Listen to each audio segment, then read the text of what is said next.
Mid weak elimination ಅಂತೂ miss ಆಯಿತು. ಅದಕ್ಕೆ ಧನರಾಜ್ ಆಡಿದಂಥ ಕಾರಣವೂ ಇರ್ಬೋದು ಅಥವಾ ಬಿಗ್ ಬಾಸ್ ಮಾಡಿದ ಎಡವಟ್ಟು ಇರ್ಬೋದು. ಯಾಕಂದರೆ ಬೇರೆ ಸ್ಪರ್ಧಿಗಳಿಗೆ ಕಾಣದೇ ಇರ್ತಿದ್ದಂಥ ಕನ್ನಡಿ ಧನರಾಜ್ಗೆ ಕಾಣೋ ಥರ ಇಟ್ಟಿದ್ಯಾಕೆ ಅನ್ನುವಂಥದ್ದು ಒಂದು ಜನರಲ್ಲಿರುವಂಥ ಪ್ರಶ್ನೆ. ಇದಂತೂ ಬರೋ ವಾರದಲ್ಲಿ ಕಿಚ್ಚ ಅವರೇ ಉತ್ತರಿಸಬೇಕು. ಅದೇ ರೀತಿಯಾಗಿ ಆ ಒಂದು ಕಾರಣಕ್ಕೆ ಏನು ಮಿಡ್ ವೀಕ್ ಎಲಿಮಿನೇಷನ್ ಕ್ಯಾನ್ಸಲ್ ಆಯಿತು. ತದನಂತರದಲ್ಲಿ ತ್ರಿಬಲ್ ಎಲಿಮಿನೇಷನ್ ಈ ವಾರ ನಡೆಯೋದಕ್ಕೆ ನಾಮಿನೇಷನ್ ಪ್ರಕ್ರಿಯೆ ಶುರುವಾಯಿತು. ನೋಡಿ, ನಿನ್ನೆಯಿಂದ ನಡೀತಿರುವಂಥ ಈ ನಾಮಿನೇಷನ್ ಪ್ರಕ್ರಿಯೆಯಲ್ಲಿ ಎಷ್ಟು 6 ಜನ ಆಯ್ಕೆಯಾದರು. ಪ್ರತಿಯೊಬ್ಬರಿಗೂ 3 ಜನರನ್ನ ಆಯ್ಕೆ ಮಾಡಬೇಕಾಗಿತ್ತು. ಈ 7-8 ಜನರಲ್ಲಿ ಒಬ್ಬರು ಅಲ್ಟಿಮೇಟ್ ಕ್ಯಾಪ್ಟನ್ ಹನುಮಂತು ಇದ್ದರೆ ಉಳಿದವರು 7 ಜನರನ್ನು ಸಪ್ರೇಟಾಗಿ ಒಬ್ಬೊಬ್ಬರು ಹೋಗಿ 3 ಜನರನ್ನ ಆಯ್ಕೆ ಮಾಡಬೇಕಾಗಿತ್ತು ಕಾರಣ ಸಮೇತ. ಅದಕ್ಕೆ ಕಾರಣಕ್ಕೆ ಉತ್ತರನೂ ಕೊಡ್ತಾಯಿದ್ರು ಅವರು ನಾಮಿನೇಟ್ ಇದರಲ್ಲಿ ಬಿದ್ದವರು. ಹೀಗಾಗಿ ಇದರಲ್ಲಿ ಈ ಏನು ಫೋಟೋವನ್ನು ಅವರವರ ಫೋಟೋವನ್ನು ಒಂದು ದಾರಕ್ಕೆ ಕಟ್ಟಿ ಹಾಕಿ ನೇತಾಡಬೇಕು. ಯಾರ್ಯಾರು ನಾಮಿನೇಟ್ ಆಗ್ತಾರೋ 3 ಜನ, ಆ 3 ಜನರ ಫೋಟೋಗಳನ್ನು ಬಿಗ್ ಬಾಸ್ ತಂಡ ಸುಡುತ್ತೆ, ಬೆಂಕಿಯಿಂದ ಸುಡುತ್ತೆ. ಅಲ್ಲಿಗೆ ಅವರು ನಾಮಿನೇಟ್ ಆದಂಗೆ. ಈ ರೀತಿಯಾಗಿ ಈ ವಾರದಲ್ಲಿ ಮಂಜು, ಉಗ್ರ ಮಂಜಣ್ಣನವರು, ಭವ್ಯ ಗೌಡರವರು, ಗೌತಮಿ ಜಾಧವ್ ಅವರು, ರಜತ್ ಕಿಶನ್ ಅವರು, ಧನರಾಜ್ ಆಚಾರ್ಯ ಅವರು ಹಾಗೂ ಮೋಕ್ಷಿತಾ ಪೈ ಇವರು 6 ಜನ ನಾಮಿನೇಷನ್ಗೆ ಬಿದ್ದರು. ಇವ್ರನ್ನ ನಾಮಿನೇಟ್ ಮಾಡಲಾಯಿತು ಈ ವಾರದಲ್ಲಿ. ಈ 6 ಜನರಲ್ಲಿ 3 ಜನರನ್ನು ಕಳಿಸ್ಬೇಕು ಮನೆಗೆ. ಅವು ಯಾಕೆ ಕಳಿಸ್ಬೇಕಂದ್ರೆ ಅವರು ಫಿನಾಲೆಗೆ ಹೋಗಲಿಕ್ಕೆ ಅರ್ಹರಲ್ಲ ಎನ್ನುವಂಥ ಉದ್ದೇಶಕ್ಕೆ ಈ ಫೋಟೋಗಳನ್ನು ಕಟ್ ಮಾಡಲಾಗಿತ್ತು. ಅವು ಯಾರ್ಯಾರು ಯಾವ ಥರ ಅಂತೇಳಿ. ಇದರಲ್ಲಿ ಈ 6 ಜನರಿದ್ರಲ್ಲ, ಈ 6 ಜನರಲ್ಲಿ ಒಬ್ಬರನ್ನ ಇವರು ಅದನ್ನು ಯಾರು ಅಲ್ಟಿಮೇಟ್ ಕ್ಯಾಪ್ಟನ್ ಇದಾರಲ್ಲ ಅವ್ರಿಗೆ ಒಂದು ಅಧಿಕಾರ ಕೊಡ್ತಾರೆ ಬಿಗ್ ಬಾಸ್ನವರು. ಒಳ್ಳೆ ಕೆಪಾಸಿಟಿ, ಒಳ್ಳೆ ಚೆನ್ನಾಗಿ ಆಡ್ತಾರೆ ಅಂತ ನಿಮ್ಗೆ ಯಾರು ಅನಿಸುತ್ತೆ ಕಾರಣ ಸಮೇತ ಒಬ್ಬರನ್ನ ಆಯ್ಕೆ ಮಾಡಿ ನಾಮಿನೇಟ್ ಪ್ರಕ್ರಿಯೆಯಿಂದ ಅವ್ರನ್ನ ಸೇಫ್ ಮಾಡಿ ಫಿನಾಲಿಗೆ ಅವ್ರು ಎಂಟ್ರಿ ಕೊಡ್ತಾರೆ ಅನ್ನುವಂಥ ಒಂದು ಮಾತು ಕೊಟ್ಟಾಗ, ಒಂದು ಆಯ್ಕೆ ಕೊಟ್ಟಾಗ, ಒಂದು ಸೂಚನೆ ಕೊಟ್ಟಾಗ ಹನುಮಂತರವರು ನೇರವಾಗಿ ಮೋಕ್ಷಿತ ಅವ್ರನ್ನ ಆಯ್ಕೆ ಮಾಡಿಬಿಡ್ತಾರೆ.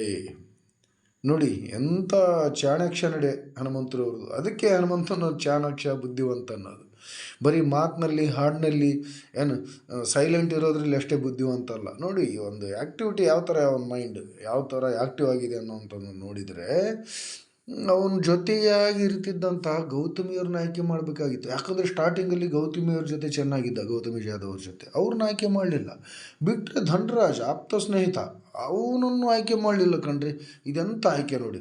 ಮೋಕ್ಷಿತ ಅವ್ರನ್ನ ಆಯ್ಕೆ ಮಾಡಿಬಿಟ್ರು. ಇದೆಲ್ಲ ಆಶ್ಚರ್ಯ. ಈ ಬಿಗ್ ಬಾಸ್ ಮನೆಯಲ್ಲೇ ಒಂದು ಅತಿ ಆಶ್ಚರ್ಯಕರ ಘಟನೆ ಅದು. ನೋಡಿ, ಯಾವ ರೀತಿ ಆಯ್ಕೆ ಮಾಡಿದ್ದಾನೆ ಹನುಮಂತು ಅಂದರೆ, ತಾನು ಫೈನಲಲ್ಲಿ ಆಡುವಾಗ ಮೋಕ್ಷಿತ ತನಗೆ ಕಾಂಪಿಟೇಷನ್ ಕೊಡಲ್ಲ ಅನ್ನೋ ಒಂದು ಗ್ಯಾರಂಟಿ ಮೇಲೆ ಮಾಡಿದ್ದೇನೆ ಹೊರತು, ಮೋಕ್ಷಿತ ಏನೋ ಬಡವಿ, ಏನೋ ಅವ್ರ ಮನೆಯಲ್ಲಿ ತಮ್ಮನ ಪರಿಸ್ಥಿತಿ ಕಷ್ಟ ಇದೆ ಅನ್ನೋ ರೀತಿಯಿಂದ ಮಾಡಿಲ್ಲ. ಅವನು ಮಾಡಿದ್ದು ತನ್ನ ಗೆಲುವಿಗೆ ಈಸಿ ಆಗಲಿ, ಆ ಮೋಕ್ಷಿತ ಇದ್ದರೆ ನಾನು ಆಡೋಕ್ಕೆ ಈಸಿ ಆಗುತ್ತೆ ಫಿನಾಲಿಯಲ್ಲಿ ಅನ್ನುವಂಥ ಒಂದು ಮೈಂಡ್ ಗೇಮ್ ತಲೆಯಲ್ಲಿ ಇಟ್ಕೊಂಡು ಮಾಡಿದ್ದಾನೆ ಹೊರತು ಯಾವುದೇ ಬೇರೆ ರೀಸನ್ ಇಲ್ಲ. ಇದರಲ್ಲಿ ಹನುಮಂತರವರು ಚಾಣಾಕ್ಷತನ ಗೊತ್ತಾಗುತ್ತೆ ವೀಕ್ಷಕರೇ. ಇದರಲ್ಲಿ ಮೋಕ್ಷಿತ ತಪ್ಪಿಸ್ಕೊಂಡ್ಮೇಲೆ ಉಳಿದವರು 5 ಜನ ನಾಮಿನೇಟಲ್ಲಿ ಉಳಿತಾರೆ. ಅದರಲ್ಲಿ ಮೋಕ್ಷಿತ ಅವರು ನಾಮಿನೇಟ್ ಪ್ರಕ್ರಿಯೆಯಿಂದ ಮಿಸ್ ಆಗಿಬಿಟ್ರು. ತ್ರಿವಿಕ್ರಮ್ಗೆ ಯಾರೂ ಹೆಸರು ತೊಗೊಳ್ಳಿಲ್ಲ. ಮೇ ಬಿ ಒಬ್ಬರು ತೊಗೊಂಡಿರ್ಬೇಕು. ಹಾಗಾಗಿ ಅವರು ನಾಮಿನೇಷನ್ ಪ್ರಕ್ರಿಯೆಯಲ್ಲಿ ಬರಲಿಲ್ಲ. ನೋಡಿ, ಉಳಿದಂಗೆ ಮಂಜೂರವರು, ಭವ್ಯರವರು, ಗೌತಮಿರವರು, ರಜತ್ ಅವರು ಹಾಗೂ ಧನರಾಜ್ ಅವರು ಈ ವಾರದ ನಾಮಿನೇಷನ್ ಪ್ರಕ್ರಿಯೆಯಲ್ಲಿದ್ದಾರೆ. ಇದರಲ್ಲಿ ಇಬ್ಬರು ಖಂಡಿತ ಎಲಿಮಿನೇಷನ್ ಆಗ್ತಾರೆ. ಸ್ಯಾಟರ್ಡೆ ಸಂಡೇ ಇಬ್ಬರು ಮನೆಗೆ ಹೋಗ್ತಾರೆ. ಯಾರಂತೂ ಗೊತ್ತಾಗ್ತಾಯಿಲ್ಲ. ಏನು ಮಂಜು ಹೋಗ್ತಾರೋ, ಗೌತಮಿ ಹೋಗ್ತಾರೋ, ಧನರಾಜ್ ಹೋಗ್ತಾನೋ, ಭವ್ಯ, ರಜತ್ ಹೋಗ್ತಾರೋ ಗೊತ್ತಿಲ್ಲ. ಇವರಲ್ಲಿ ಇಬ್ಬರು ಮನೆಗೆ ಖಂಡಿತ ಹೋಗ್ತಾರೆ. 3 ಜನ ಹೋಗೋರಿದ್ರು. 3 ಜನ ಅನರ್ಹರನ್ನು ಆಯ್ಕೆ ಮಾಡಬೇಕಾಯಿತು. 3 ಜನರನ್ನು ಆಯ್ಕೆ ಮಾಡಿದ್ದಾರೆ. ಅದರಲ್ಲಿ 6 ಜನ ಬಂದರೆ ಒಬ್ಬರನ್ನ Hanumanthu ultimate captain Bigg Boss ಕೊಟ್ಟಂಥ ಅಧಿಕಾರದಿಂದ ಮೋಕ್ಷಿತಾ ಪೈ ಅವರನ್ನು ಸೇಫ್ ಮಾಡಿದ್ದಾನೆ ತನ್ನ ಅಧಿಕಾರ ಬಳಸಿ. ತ್ರಿವಿಕ್ರಮ ಅವರು ಸೇಫ್ ಆಗಿದ್ದರೆ ಅವ್ರ ಮೇಲೆ ಯಾರು ಜನ ಜಾಸ್ತಿ ಸ್ಪರ್ಧಿಗಳು ಅವ್ರ ಮೇಲೆ ಕಾನ್ಸಂಟ್ರೇಟ್ ಮಾಡಲಿಲ್ಲ. ಇದಕ್ಕೆ ಖುಷಿನೂ ಪಟ್ಟರು, ನನಗೆ ಯಾರು ಇದು ಮಾಡಲಿಲ್ಲ ಅಂತೇಳಿ. ಒಬ್ಬರು ಮಾತ್ರ ಮಾಡಿದರು. ಅದನ್ನು ಬಿಗ್ ಬಾಸ್ನವರು ಪರಿಗಣನೆಗೆ ತಗೊಂಡಿಲ್ಲ. ಈ ರೀತಿಯಾಗಿ 5 ಜನ ನಾಮಿನೇಷನ್ ಪ್ರಕ್ರಿಯೆಯಲ್ಲಿ ಇದ್ದಾರೆ ಇವತ್ತು. ನೋಡಿ ವೀಕ್ಷಕರೇ, ಯಾವ ರೀತಿ ಇದೆ ಅಂತೇಳಿ. ಇದು ಭಾಳ ಇಂಟ್ರೆಸ್ಟಿಂಗ್ ಮ್ಯಾಟ್ರ್ ಇದು. ಈ ಬಿಗ್ ಬಾಸ್ನವರೇ ಭಾಳಷ್ಟು ಎಡವಟ್ಟು ಮಾಡಿ ಆಟ ಕೆಡಿಸ್ತಾ ಇದ್ದಾರೆ. ಹಾಕೋದ್ಮೇಲೆ ಬೇರೆಯವ್ರ ಮೇಲೆ ಹಾಕ್ತಾರೆ. ಬಿಗ್ ಬಾಸ್ ತಂಡ ಇಲ್ಲಿ ಏನು ಅದನ್ನು ಏನು ಟಾಸ್ಕನ್ನು ಮ್ಯಾನೇಜ್ ಮಾಡೋದ್ರಲ್ಲಿ ಸೋತು ತಮ್ಮಿಂದ ಆಗಿರೋ ಎಡವಟ್ಟುಗಳನ್ನು ಆ ಸ್ಪರ್ಧಿಗಳ ಮೇಲೆ ಹಾಕಿಬಿಡ್ತಾ ಇದ್ದಾರೆ. ನೋಡಿ ಯಾವ ಥರ ಇದೆ ಅವರ ಆಟ. ಹೋದ ವಾರ ಹನುಮಂತು ಮೇಲೆ ಹಾಕಿದರು, ಅದು ಧನ್ರಾಜ್ ಅವರು ಅದ್ಯಾವುದೋ ಮೋಸದ ಆಟ ಆಡಿದ್ರು ಅಂತೇಳಿ. ಅವ್ರ ಮುಂದೆ ಯಾಕೆ ಕಾಣ್ಬೇಕ್ರಿ? ಮುಂದೆ ಕಂಡದ್ದನ್ನು ನೋಡ್ತಾರೆ ಯಾರಾದರೂ. ಈ ರಸ್ತೆ ಮೇಲೆ ಹೋಗ್ತಿರ್ತೀವಿ, ಯಾರೋ ಒಂದು ಚಂದದ ಹುಡುಗಿ ಕಂಡ್ರೆ ನೋಡೇ ನೋಡ್ತೀವಿ ಅಕಸ್ಮಾತ್ತಾಗಿ.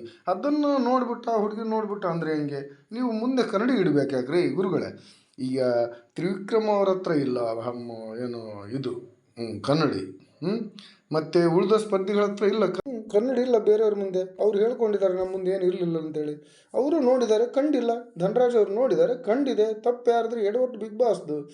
ಬಿಗ್ ಬಾಸ್ನವರೇ, ನೀವು ಚೆಂದಾಗಿ ಅದು ಟಾಸ್ಕ್ ಕರೆಕ್ಟಾಗಿ ಮ್ಯಾನೇಜ್ ಮಾಡೋದನ್ನು, ಅದನ್ನು ಅಲ್ಟರ್ನೇಷನ್ ಮಾಡೋದನ್ನು ಕಲೀರಿ. ಬೇರೆಯವ್ರ ಮೇಲೆ ಗೂಬೆ ಕೂಡಿಸ್ಕೊಂಡು ಆಡಿಸೋದಲ್ಲ ಆಟ.